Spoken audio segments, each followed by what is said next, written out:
Welcome to వి3 news లక్ష్యం సమాజ హితం. నేను ఎమిలియా. బులెటిన్ల ముందుగా హెడ్లైన్స్ చూద్దాం.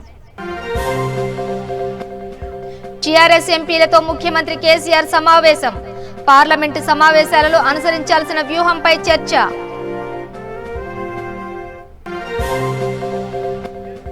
రాష్ట్ర ప్రభుత్వానికి 14 అంబులెన్స్ వాహనాలను అందజేసిన మంత్రి ఎర్రబెల్లి దయాకర్ రావు. జెండా ఊపి ప్రారంభించిన శాసనసభ స్పీకర్ శ్రీ పోచారం శ్రీనివాసరెడ్డి. సనత్ నగర్ నియోజకవర్గంలో మంత్రి తలసాని శ్రీనివాస్ యాదవ్ పర్యటన. రానున్న మున్సిపల్ ఎన్నికలను దృష్టిలో ఉంచుకొని పలు అభివృద్ధి పనులు పరిశీలన. నల్లగొండ జిల్లా అనుముల మండలం పాలెం గ్రామ శివార్లో ప్రేమ జంట ఆత్మహత్య. మృతులు హైదరాబాద్ కు చెందిన నందికొండ అశ్విని షేక్ మస్తాన్ గా గుర్తించిన పోలీసులు. ఆంధ్రప్రదేశ్ రాష్ట్రంలో అంగన్వాడీలకు 27,438 భవనాలు నిర్మించాలని ఏపీ సీఎం ఆదేశాలు. తొలి దశ పనులు వచ్చే ఏడాది జూన్ నెలాఖరుకు పూర్తి కావాలని స్పష్టం చేసిన ఆంధ్రప్రదేశ్ ముఖ్యమంత్రి వైఎస్ జగన్. ఇక డీటెయిల్స్ చూస్తే టీఆర్ఎస్ పార్టీకి చెందిన లోక్సభ రాజ్యసభ సభ్యులతో ముఖ్యమంత్రి కె చంద్రశేఖరరావు ప్రగతి భవన్లో సమావేశమయ్యారు. ఈ నెల 14 నుండి పార్లమెంటు సమావేశాలలో అనుసరించాల్సిన వ్యూహంపై ఈ సమావేశంలో చర్చిస్తారు. రాష్ట్రానికి సంబంధించిన పలు అంశాల విషయంలో కేంద్ర ప్రభుత్వం అనుసరిస్తున్న వైఖరి, కేంద్ర ప్రతిపాదించిన విద్యుత్ సంస్కరణలు, జీఎస్టీ విషయంలో కేంద్ర వైఖరి, రాష్ట్రం అనుసరించాల్సిన విధానం తదితర అంశాలపై ఈ సమావేశంలో చర్చిస్తారు. రాష్ట్ర ప్రభుత్వానికి చెందిన సీనియర్ అధికారులు కూడా ఈ సమావేశంలో పాల్గొన్నారు.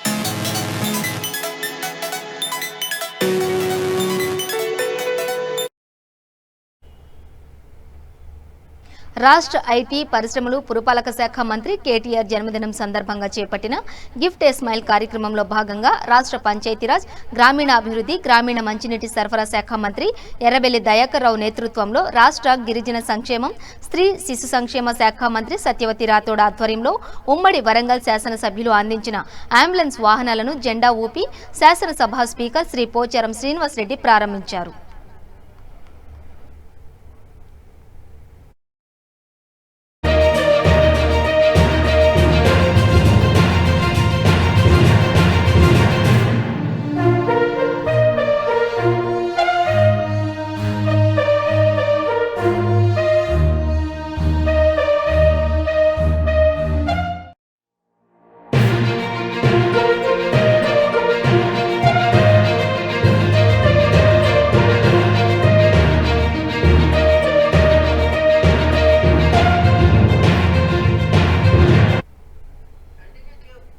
ఉమ్మడి వరంగల్ జిల్లాలో మంత్రులు ఎర్రబెల్లి, సత్యవతి రాథోడ్ సహా శాసనసభ్యులంతా కలిసి మొత్తం 14 అంబులెన్స్ వాహనాలను సమకూర్చారు.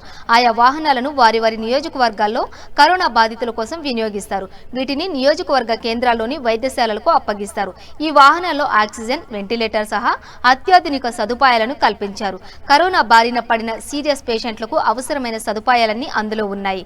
కాగా ఈ వాహనాన్ని స్పీకర్ సహా పబ్లిక్ గార్డెన్లో జరిగిన ఈ కార్యక్రమంలో మంత్రులు శ్రీ కేటీ రామారావు సహా వేముల ప్రశాంత్ రెడ్డి, ఎర్రబెల్లి దయాకర్ రావు, సింగిరెడ్డి నిరంజన్ రెడ్డి, సత్యవతి రాథోడ్, గంగుల కమలాకర్, ఎమ్మెల్యే శంకర్ నాయక్, పలువురు శాసన మండలి శాసనసభ్యులు పరిశీలించారు.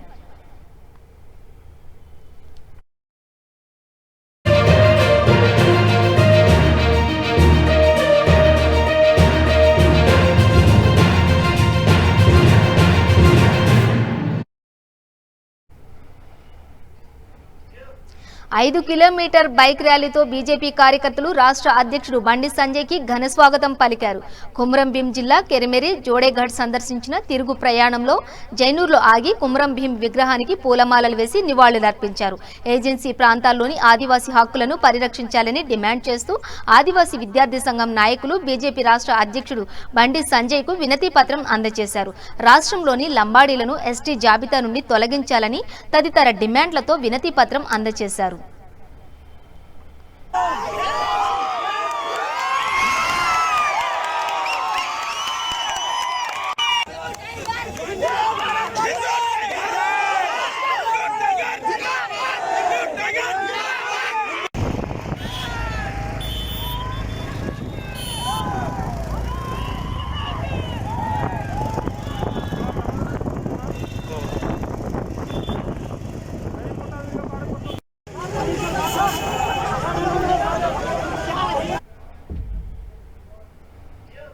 రానున్న మున్సిపల్ ఎన్నికలను దృష్టిలో ఉంచుకుని మంత్రి తలసాని శ్రీనివాస్ యాదవ్ సనత్ నగర్ నియోజకవర్గం రాంగోపాల్పేట డివిజన్ నల్లగుట్ట చుట్టల బస్తీలో పలు అభివృద్ధి పనులకు శంకుస్థాపన చేశారు. బస్తీవాసులు పలు సమస్యలను మంత్రి దృష్టికి తీసుకురావడంతో అధికారులను మందలించారు. అదేవిధంగా నాలాలో పూడికలపై బస్తీ దవాఖానాను, వాకర్స్ పార్క్, ఓపెన్ వ్యాయామశాలను స్థానిక కార్పొరేటర్ అత్తిలి అరుణ మున్సిపల్ అధికారులతో కలిసి పరిశీలించారు. మంత్రి ఆ పనులను త్వరితగతిన పూర్తి చేసి ప్రజలకు అందుబాటులోకి తేవాలని ఆదేశించారు. అనంతరం స్థానిక బస్తీవాసులు టీఆర్ఎస్ లో చేరడంతో వారికి గులాబీ కండువా కప్పి పార్టీలోకి ఆహ్వానించారు.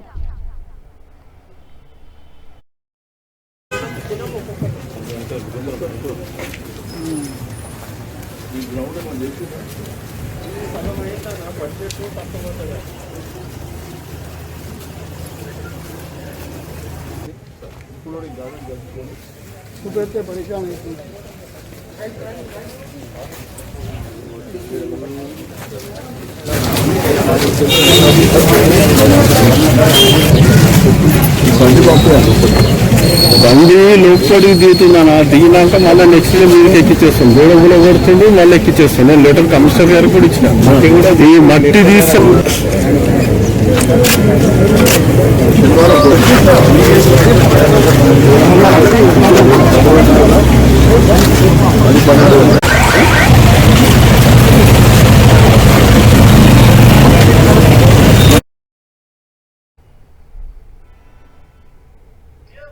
రంగారెడ్డి జిల్లా శంషాబాద్ నియోజకవర్గంలో కొందరు అగ్రకులస్తులు దళితుని పై కులం పేరుతో దూషిస్తూ దాడి చేస్తూ హత్యాయత్నానికి ప్రయత్నించారు. ఈ దాడిలో దళితుడు సుదర్శన్ తీవ్రంగా గాయపడ్డాడు. ఈ విషయం తెలుసుకున్న మాజీ మంత్రి రాజయ్య గాయపడిన సుదర్శన్ ను పరామర్శించారు. ఈ సందర్భంగా వారు మాట్లాడుతూ స్వాతంత్ర్యం వచ్చి ఏండ్లు గడుస్తున్నా దళితులకు రక్షణ కరువైందని, దగ్గిన తుమ్మిన అగ్రకులస్తులపై కులం పేరుతో దుర్భాషలాడుతూ దళితులపై దాడి చేస్తున్నారని ఆవేదన వ్యక్తం చేశారు. ఈ దాడిని తీవ్రంగా ఖండిస్తున్నానని, దాడికి పాల్పడ్డ వారిపై చట్టపరమైన చర్యలు తీసుకోవాలని, దోషులను శిక్షించాలని, దళితులకు రక్షణ కల్పించాలని ఉన్నతాధికారులను కోరారు.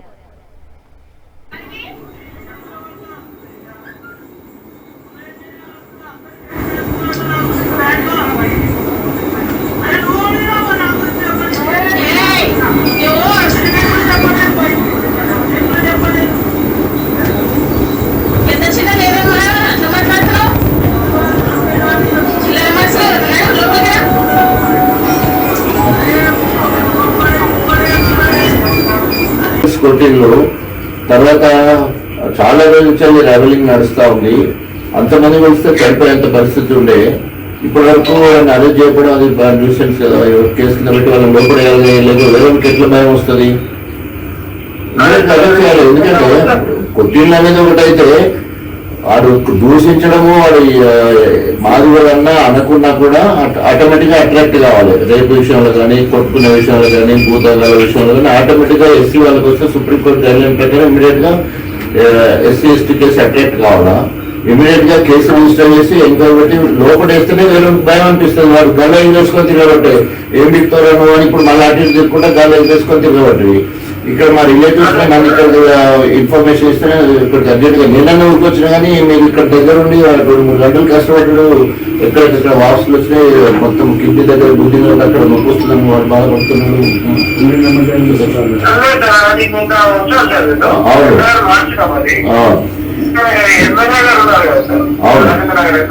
అవును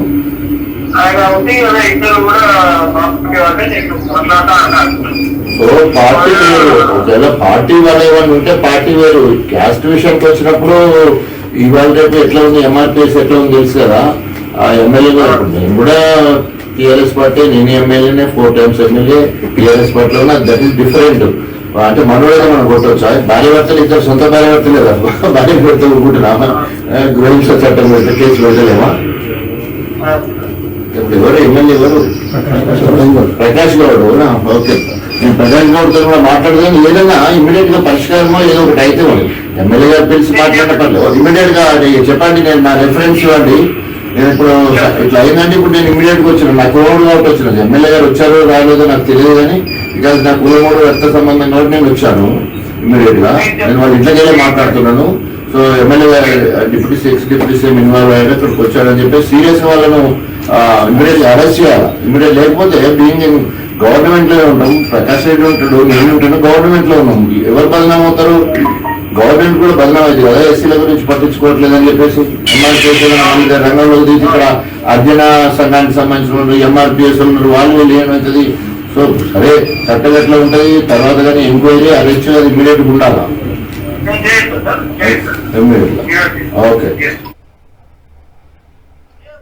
నల్గొండ జిల్లా అనుముల మండలం పాలెం గ్రామ శివార్లో అనుమానాస్పద స్థితిలో ఇద్దరు వ్యక్తులు మృతి చెందారు. ఇద్దరి మృతదేహాలు కాలిపోయిన స్థితిలో కనిపించాయి.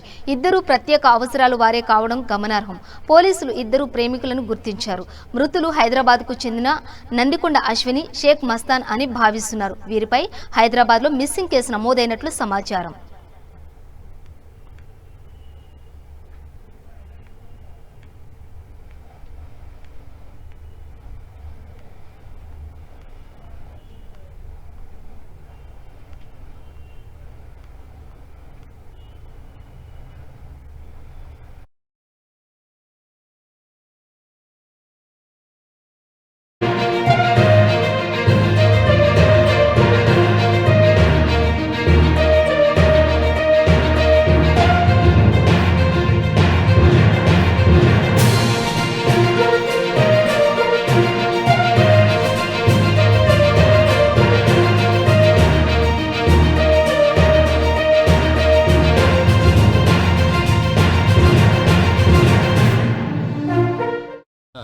హైదరాబాద్ నుంచి డెఫ్ అండ్ ఎమ్మ వాళ్ళు ఒక 4-5 క్యాబ్ మాట్లాడుకుని రావడం జరిగినది.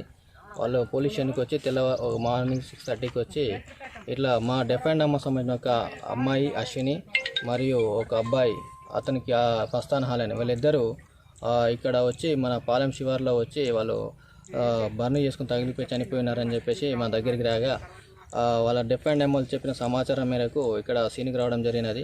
ఇక్కడ వచ్చి చూసేసరికి ఇద్దరు బర్ను పట్టుకొని తగిలి చనిపోయినట్టు కనబడుతున్నది.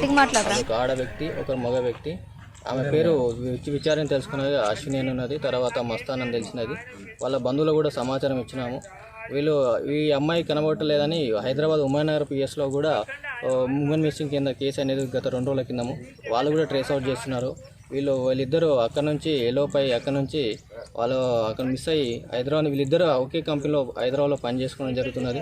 అక్కడ లవ్ మ్యాటర్లో వాళ్ళు ఇక్కడ వచ్చి తగిలిపోయినట్టు పైన కనబడుతుంది. ఏదైనా ఇంకా ఇన్వెస్టిగేషన్ దర్యాప్తు. రాష్ట్రంలో అంగన్వాడీలకు 27,438 కొత్త భవనాల నిర్మాణం చేపట్టాల్సి ఉందని తొలి దశలో 17,984, రెండో దశలో 9,454 భవనాలు ప్రారంభించాలని ముఖ్యమంత్రి జగన్ అధికారులను ఆదేశించారు. తొలి దశ పనులను ఈ డిసెంబర్లో, రెండో దశ పనులు వచ్చే నవంబర్లో ప్రారంభించాలని సూచించారు. నాడు నేడు కార్యక్రమంలో భాగంగా అంగన్వాడీలపై ఆయన సమీక్షించారు. ఈ సందర్భంగా ఆయన మాట్లాడుతూ తొలి దశ పనులు వచ్చే ఏడాది జూన్ నెలాఖరుకు పూర్తి కావాలని స్పష్టం చేశారు. అంగన్వాడీల రూపురేఖలు పూర్తిగా మార్చేయాలని, నాణ్యత విషయంలో ఎక్కడ రాజీ పడొద్దని అన్నారు.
టీడీపీ జాతీయ ప్రధాన కార్యదర్శి మాజీ మంత్రి నారా లోకేష్ సంచలన వ్యాఖ్యలు చేశారు.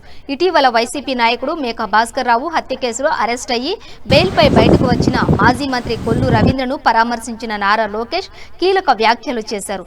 విజయవాడ కరెన్సీ నగర్లోని కొన్న రవీంద్ర నివాసానికి వెళ్లి ఆయన కుటుంబ సభ్యులతో మాట్లాడిన లోకేష్ వైసీపీ ప్రభుత్వానికి సీరియస్ వార్నింగ్ ఇచ్చారు.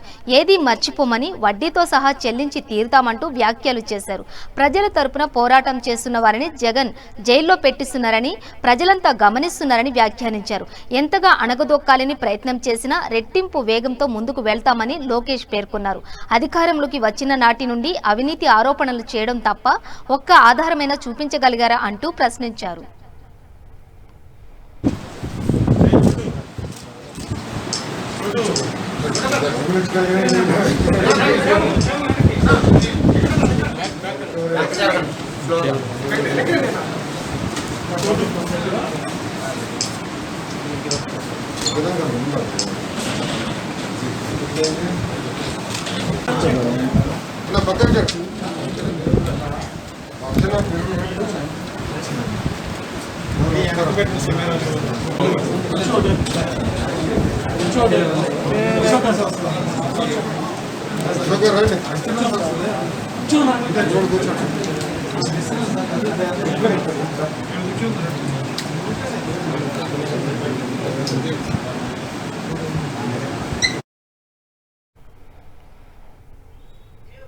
ఏపీ మంత్రి శ్రీనివాస వేణుగోపాలకృష్ణ శ్రమదానం చేశారు. తూర్పు గోదావరి జిల్లా రామచంద్రపురం నియోజకవర్గం ద్రాక్షారామ గ్రామంలో హైస్కూల్లో జరుగుతున్న నాడు నేడు పనులను రాష్ట్ర బీసీ సంక్షేమ శాఖ మంత్రి చెల్లుబోయిన శ్రీనివాస వేణుగోపాలకృష్ణ పరిశీలించారు. మంత్రి హోదాలో తనదైన ముద్ర వేసుకున్న మంత్రి స్వయంగా పాఠశాలను శుభ్రపరిచారు, చెత్తను తొలగించారు. ఈ సందర్భంగా మంత్రి వేణు మాట్లాడుతూ పాఠశాలలు తెరిచే సమయానికి నాడు నేడు పనులను పూర్తి చేయాలని, పనుల్లో నాణ్యతా ప్రమాణాలు పాటించాలని అధికారులకు సూచించారు. అనంతరం గంగవరం గ్రామంలో వాటర్ ట్యాంక్ పరిసరాలను పరిశుభ్రం చేసే కార్యక్రమంలో మంత్రి వేణు స్వయంగా పాల్గొన్నారు. అలాగే పంట కాలువలో తూటికాడను తొలగించారు.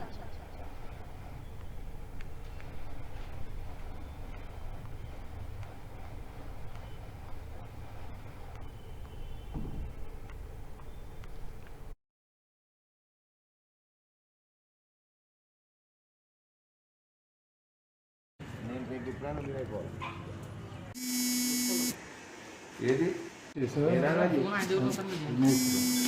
కాదు ఎలా చెప్తే ఎలా అవుతుంది? నువ్వు చేయించే నీకు పేరు ఉన్నదా? అలా కాదండి, మనకు చెప్పేసిందని 15 రోజులు రాలేదండి. అవునా? ఫోటో చేయమని మళ్ళీ ఇప్పుడు ఎలక్ట్రికల్ లైన్ కన్ఫ్యూజ్ చేశాడు. అది మళ్ళీ చేయమని చెప్పాను సార్. అది బాగాలేదని మళ్ళీ కొట్టే చేయమన్నాం. మళ్ళీ చెప్పాము మేము కూడా ఒప్పుకోలేము.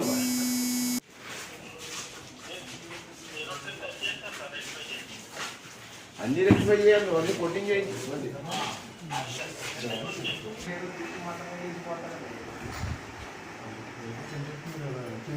పైకి వచ్చింది వాళ్ళు ఏమంటారు, పెద్ద కొట్టారు.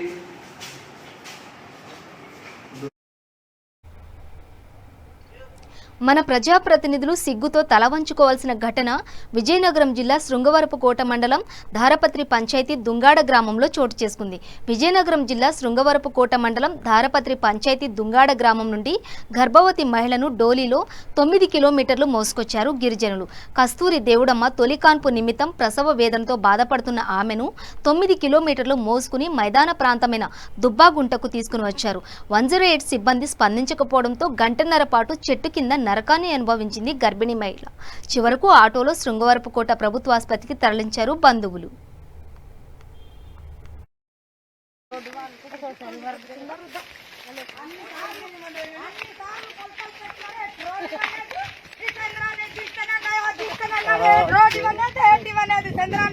ఇప్పుడు మా జగన్ అన్న ఇస్తారని మాకు నమ్మకం ఉన్నది. అన్ని పంచాయతీలు బాగా చేస్తున్నాడు, మాకు కూడా బాగా చేస్తాడని నమ్మకం ఉన్నది. మా పంచాయతీ ఓట్లన్నీ జగనన్నకి వేసినాం. మా రోడ్డు అంతా జగనన్నకి నమ్మకం పెట్టి జగనన్నకి వేసినాము ఓట్లు. ఆడ మగ జగనన్నకి వేసినాము. చంద్రన్న అన్ని సార్లు మోసం చేసినాడు. ఆ తుఫానికి చింత చెట్ల పోనాయి, డబ్బులు ఇవ్వలేదు, ఏటి ఇవ్వలేదు. జగనన్న అంత బాగా చేస్తున్నాడు. గేమలు పల్లెలు బాగా చేస్తున్నాడు జగన్ అన్న. చాలా మంచి జగన్ అన్న, మా జగన్ అన్న. ఈసారి జగన్ అన్న మీద నమ్మకం ఉన్నది మాకు. జగన్ అన్న అలాగైనా ఇవ్వాలి మాకు రోడ్డు ఇస్తాడని మాకు నమ్మకం ఉన్నది. పంచాయతీ శ్రీకాకుళం జిల్లాను వైసీపీ ప్రభుత్వం ఎడారిలా తయారు చేసిందని టీడీపీ నేత కూన రవికుమార్ ఆరోపించారు. అమరావతిని చూస్తే ఎడారిలా ఉందన్న తమ్మినేని సీతారాంకు ఆముదాల వలస రైతుల కష్టాలు కనిపించడం లేదా అంటూ నిలదీశారు. జిల్లాలో వరి పంట పండించే ఏకైక ప్రాంతంలో రైతులు వర్షాలు లేక ఇబ్బందులు పడుతున్నారని, 2018 టీడీపీ హయాంలో జిల్లాలో 5,80,000 ఎకరాలను రైతులు సాగు చేశారని, జగనన్న పాలన జగనన్న పాదం శ్రీకాకుళం జిల్లాకు శాపంగా మారిందని విమర్శించారు. రైతు భరోసా కేంద్రాలు రైతు వినాశక కేంద్రాలుగా మారాయని, వాలంటీర్ల ద్వారా వైసీపీ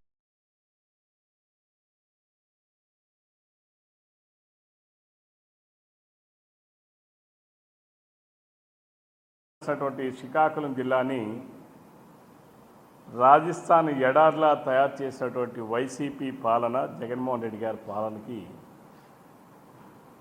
వైసీపీ నాయకులు ఈరోజు ఈ శ్రీకాకుళం జిల్లాని రాజస్థాన్ ఎడార్లాగా మార్చారు.